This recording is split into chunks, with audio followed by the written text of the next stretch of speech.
എന്തായി സുധാകർ റെഡ്ഡി? നിനക്കത് കഴിഞ്ഞോ ഇല്ലയോ അത് മാത്രം പറഞ്ഞാൽ മതി. നമ്മുടെ ജോലി വേറൊരുത്തൻ തീർത്തു. സുധാകർ ഒരുത്തൻ കൊല്ലുകയായിരുന്നു. സുധാകരന്റെ തന്തയും ഗാങ് അവനെ തട്ടിയനെ. പക്ഷെ അതിനുമുമ്പ് രക്ഷിക്കാൻ കഴിഞ്ഞു. ആ തന്തയ്ക്ക് പറഞ്ഞവനെ എനിക്കൊന്ന് കാണണം. എവിടെ ഉണ്ടവൻ? വരണം.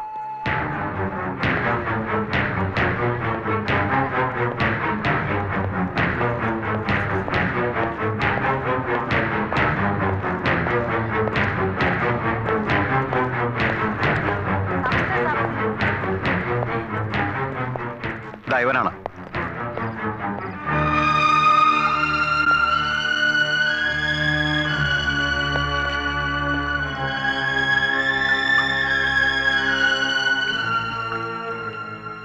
പട്ടേൽ, നീ ആരാണെന്ന് എനിക്കറിയില്ല, അറിയണമെന്നുമില്ല. നിന്റെ ചോരയ്ക്ക് വേണ്ടി റെഡ്ഡിയുടെ ആൾക്കാർ തിരച്ചിൽ തുടങ്ങിയിരിക്കുന്നു. പക്ഷേ നീ ഭയപ്പെടണ്ട. കാരണം നീ ഇപ്പോൾ പട്ടേലിന്റെ കൂടെയാണ്. ഇവിടെ നീ എന്നും സുരക്ഷിതനായിരിക്കും. അപ്പോ ഇവന് പറഞ്ഞ് മനസ്സിലായി കൊടുക്ക.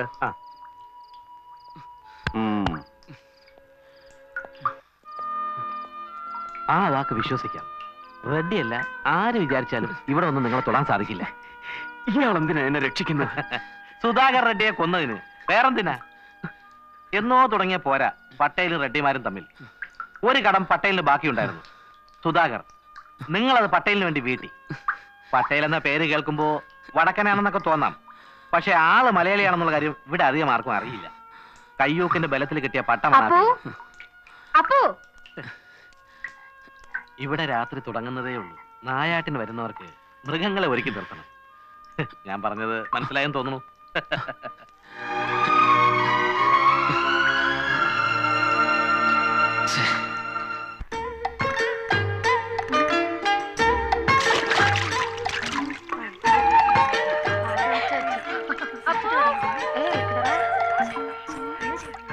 അപ്പോ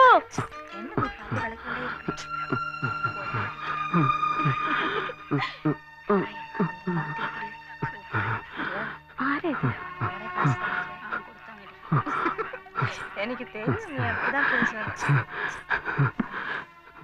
അപ്പോ ഇത് എവിടെ പോയി കിടക്കുന്നു? എന്താ? ആരാപ്പോ ഇത്? അയ്യോ, താഴെ വീണോ? നല്ല പനിയുണ്ടല്ലോ. ഇതാരാന്ന് ചോദിച്ചത് കേട്ടില്ലേ? വിശ്വനാഥൻ. സുധാകർ റെഡ്ഡിയെ തട്ടേച്ചു വന്നത് ചില്ലറക്കാരനല്ല. ഓഹോ, പട്ടേലിന്റെ പുതിയ ഗുണ്ട. അങ്ങനെയൊന്നും പറയരുത്. സ്വന്തം ഒന്ന് പറയാൻ ആകെ ഉണ്ടായിരുന്ന പെങ്ങളെയാ സുധാകർ നശിപ്പിച്ചു കൊന്നത്.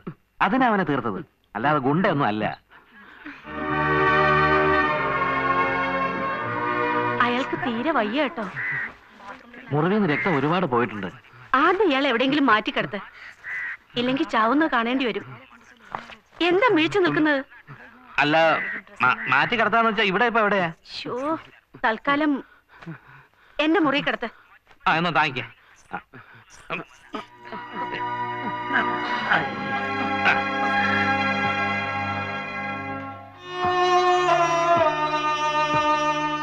വെള്ളം വെള്ളം. അപ്പോ ദാ വെള്ളം ചോദിക്കുന്നു, വേഗം കൊടുക്ക്. വെള്ളം.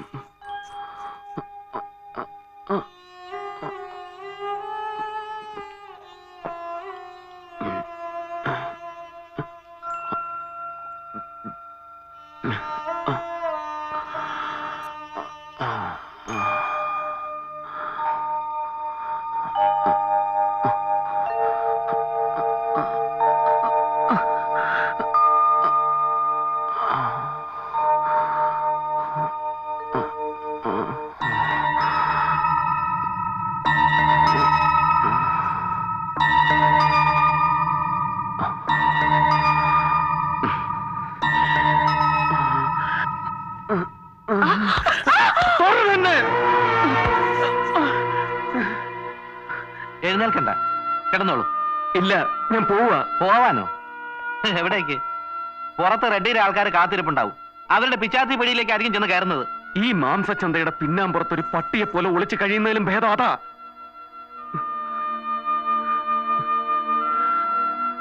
അല്ലെങ്കിൽ തന്നെ എത്ര നാൾ അവൻ ചത്തു എന്നുറപ്പാ. എന്റെ അനിയത്തിയെ പിച്ചി ചീന്തി മരണത്തിലേക്ക് എറിയുമ്പോ എത്താത്ത നിയമം എന്നെ തേടി വരാതിരിക്കില്ല. ശരിയാവാം, പക്ഷേ അറിഞ്ഞുകൊണ്ട് ആപത്തിൽ ചെന്ന് ചാർന്നു. പോലീസിന്റെ മുന്നിൽ നിന്ന് രക്ഷപ്പെടാൻ ഒരു വഴി, പട്ടേലിൽ നിന്ന് നിഷ്പ്രയാസം സാധിക്കും. എന്നിട്ട് ജീവിച്ചിരുന്നിട്ട് എന്നിട്ട് എന്തിനാ? ആർക്കു വേണ്ടി? എല്ലാം തീർന്നില്ലേ? ചങ്കിൽ കത്തിയിറങ്ങുന്ന വേദനയുമായി ഞാൻ എന്തിനു ബാക്കി നിൽക്കണം? ദൈവം ആയുസറാ തന്നത് എന്തെങ്കിലും കണ്ടോണ്ടാവും. കുറച്ചുകൂടി കാത്തിരിക്കൂ. ഒരു കൂടപ്പറപ്പ് പറയും പോലെ കൂട്ടിയാ മതി.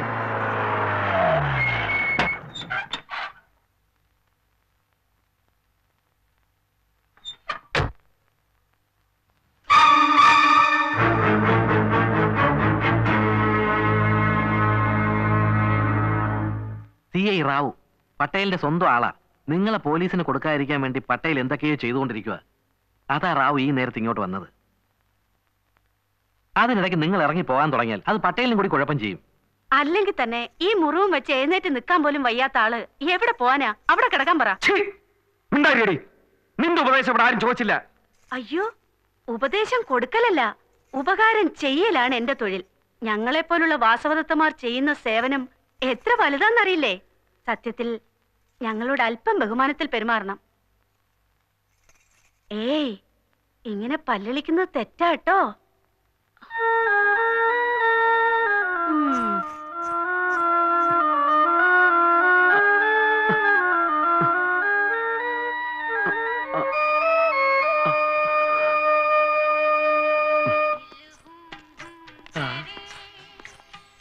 என்ன ரத்னம், எப்படி இருக்க? சௌக்கியமா? வணக்கம். என்ன ராவ், ஒரு அர்ஜென்ட் மாற்றத்துக்காக கூப்பிட்டா எவ்வளவு லேட்டா? ஒண்ணும் இல்ல, ஒரு பழைய ஃபைல் பார்த்துட்டு இருந்தேன். ஆமா.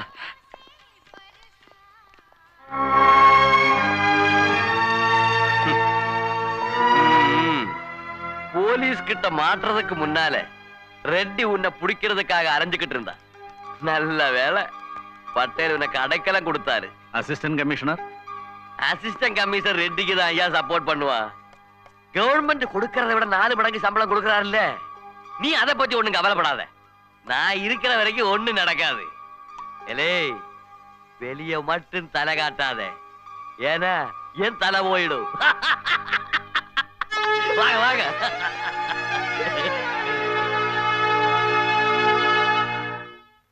ഇയാളുടെ പിൻബലത്തിലാ പട്ടേലിന്റെ എല്ലാ കളികളും. പകരം ഇവിടെ പുതിയതായി വരുന്ന പെൺകുട്ടികളെ ആദ്യം റാവുവിന് കാഴ്ചവെക്കണം. ഈ തെണ്ടിക്കൊക്കെ അത് മതി. എച്ചിൽ കൂനയിലെ പട്ടിയുടെ ആർത്തി അയ്യാക്ക് പെണ്ണുങ്ങളെ കാണുമ്പോ. ഇത് ശകല ഉള്ളിലെത്തിയാൽ വേദനയ്ക്ക് ആശ്വാസം ഉണ്ടാവും. ഒഴിക്കട്ടെ? ഞാൻ വേദനയൊന്നും അറിയുന്നില്ല. ഒരു മരവിപ്പ മനസ്സിനും ദേഹത്തിനും. ശ്വാസം നിലയ്ക്കുന്നത് വരെ അതങ്ങനെ തന്നെ നിൽക്കും. അപ്പോ ദാ അങ്ങേർക്ക് കൊടുക്ക്. വേശ്യപ്പെണ്ണ് പാചകം ചെയ്ത അല്ലെന്ന് പറ. ഇനി അതുകൊണ്ട് കഴിക്കാതിരിക്കണ്ട.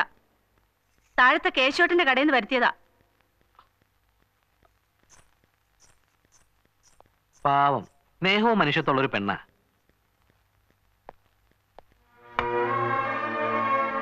കന്യാകുമാരിയാ സ്വദേശം. വലിയ സംഗീതജ്ഞന്മാരുടെ കുടുംബത്തിലെയാ. പാട്ട് നൃത്തവും പഠിച്ചു. സിനിമയിൽ അഭിനയിപ്പിക്കാന്നും പറഞ്ഞ് ആരോ മദിരാശിയെ കൊണ്ടുപോയി ചീത്തയാക്കി. അവിടുന്ന് കായ് മറിഞ്ഞ് ഇവിടെ എത്തി. അതിനും ഈ പറയണ മാതിരി സങ്കടവും കരച്ചിലും ഒക്കെ പോയി. ഒരുതരം പകയാ മനസ്സില്. സ്വന്തം ജീവിതം ഇങ്ങനെ ഉരുകിത്തിരുന്നത് കണ്ട് മാറി എന്ന് ചിരിക്കുക. പേരിനെങ്കിലും എന്തെങ്കിലും ഇത്തിരി കഴിച്ചില്ലെങ്കിൽ അതിന് വിഷമാവും. ഇതാ കഴിക്കും.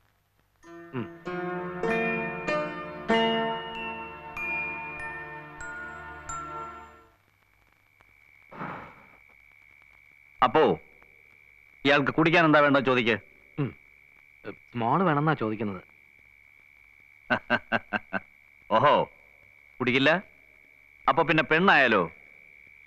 അതിഥി സൽക്കാരത്തിൽ പട്ടേൽ ഒട്ടും മോശക്കാരനല്ലെന്ന് ഇവനോട് പറ.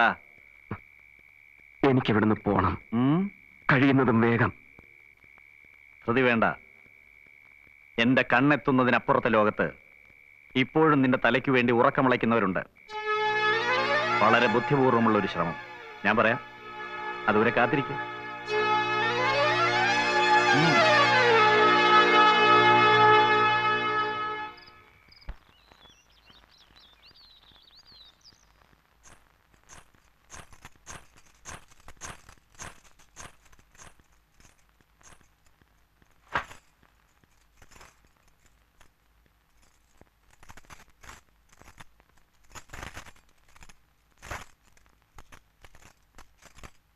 എന്തിനാ പുറത്തേക്ക് പോകുന്നത്?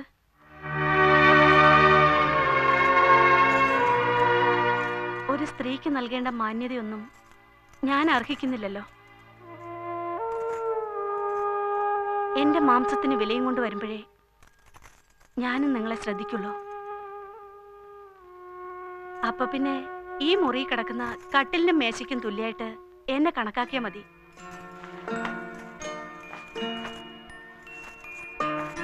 അവിടെ വിശ്രമിച്ചോളൂ, ഞാൻ പൊയ്ക്കോളാം.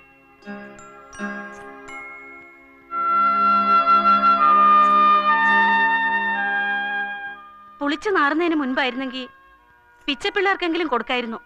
അവർക്കാവുമ്പോ അറപ്പും ദേഷ്യമൊന്നും ഉണ്ടാവില്ലല്ലോ. അതെ, കഴിക്കാത്തത് ദേഷ്യം കൊണ്ടൊന്നുമല്ല, ഇറങ്ങില്ല. അതാ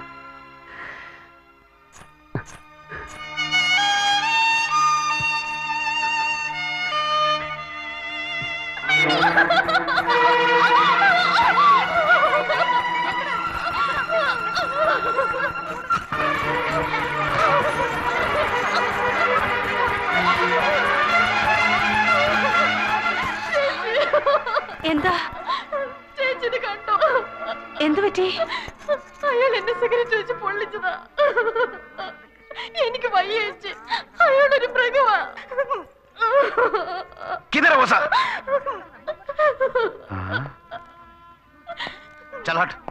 രത്നം, എന്താ അവിടെ? കണ്ടോ ഇത്? ആ പന്നി സിഗരറ്റ് കുത്തി പൊള്ളിച്ചത്. ആ പോട്ടെ, നീ ചെല്ലടി പെണ്ണേ. ഇല്ല, ഞാൻ പോവില്ല ദുഷ്ടന്റെ കൂടെ. പെണ്ണേ, നമുക്ക് വേണ്ടപ്പെട്ട ഒരാളാണ്, നീ കിണുങ്ങാൻ നിൽക്കാൻ ചെല്ല്. ഇല്ല, ഞാൻ പോവില്ല. രഘുവീർ, ഓ രഘുവീർ.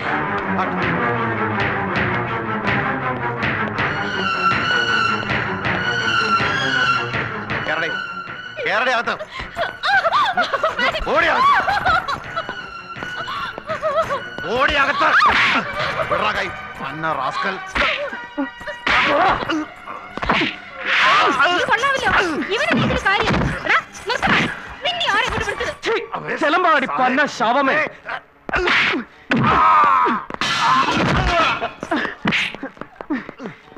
വേണ്ട.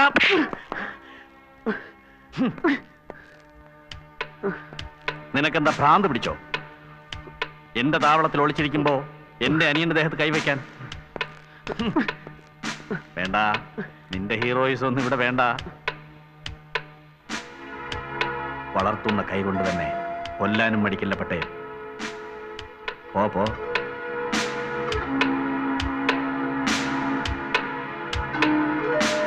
പോടാ.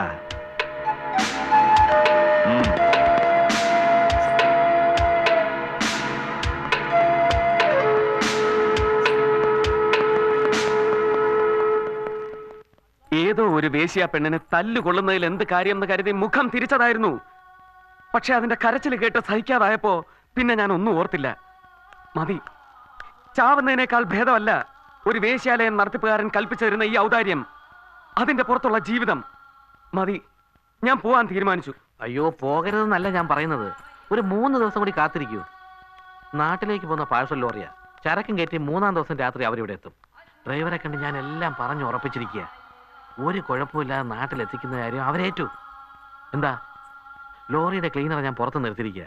വിളിക്കട്ടെ? ഇപ്പൊ വിളിക്കാം.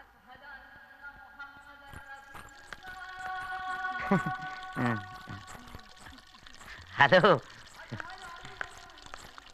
മോളെ, ഒരു ലേശം തീയോട്ടെ. U scoundrel.